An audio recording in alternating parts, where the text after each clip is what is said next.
right, as you came in, was a hall stand with a mirror, some coat pegs, and a place for umbrellas. On one of its flat surfaces stood the telephone. On the left was Milly's best room, with a bow window used only for visitors. Ahead was the staircase leading to the tenants' landings, and to the left of the staircase a short passage leading to Milly's sitting room, kitchen, bedroom, and its adjoining conservatory and her back garden, which was good and sizable for a London house. These streets had been built for merchant families of the past century. Upstairs on the first floor was a bathroom and furnished rooms let to 2 single tenants and a couple. In the front bed-sitting room, which also had a bow window and a small kitchen adjacent, lived the couple Basil Carlin and his wife Eva, both approaching 40 and without children. Eva was a part-time infant school teacher. Basil, by his own definition, was an engineering accountant. The Carlins were unusually quiet. Once they were locked in their room, no sound ever issued, even after midnight when the natural noises of the house had ended for the day. Next door to the Carlins was a large bedroom looking out into the garden. It had a wash basin and a gas ring, with the usual dark steel box beside it with slots for pennies and for shillings. Here lived and worked Wanda, the Polish dressmaker, whose capacity for suffering verged on rapacity. But Wanda Podolak was generous of heart, even though she could never admit to an instant of happiness.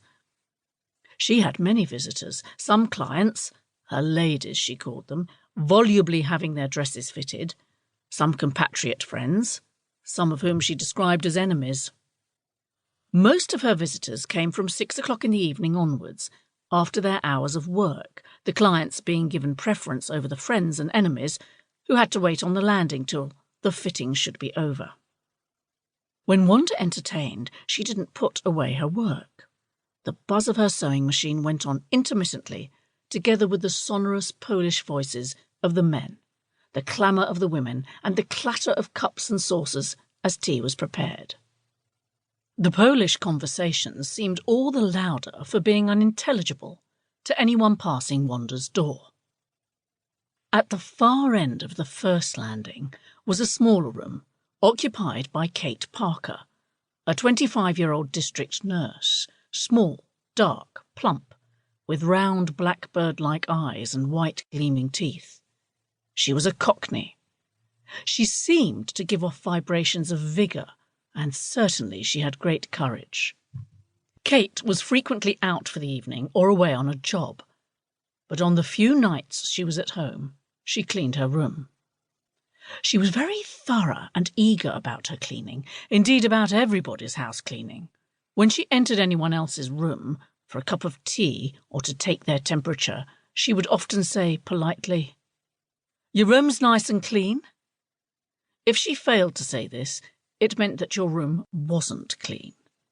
Kate detested germs, the work of the devil.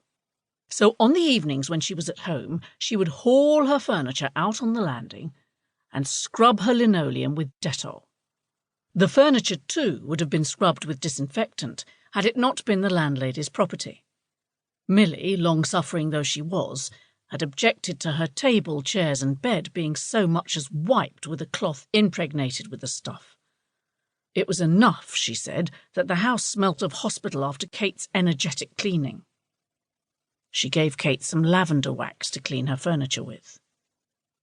It was impossible not to know that Kate was at home for the evening by the bumping and dragging of the furniture onto the landing and the mixed reek of lavender and disinfectant. Kate vowed that when she had the money saved up and a place of her own, it would be furnished with white-painted washable wood. Kate was strict and proud about her savings. They went into the post office. She kept, in a cupboard in her room, a series of little boxes with ready money in them.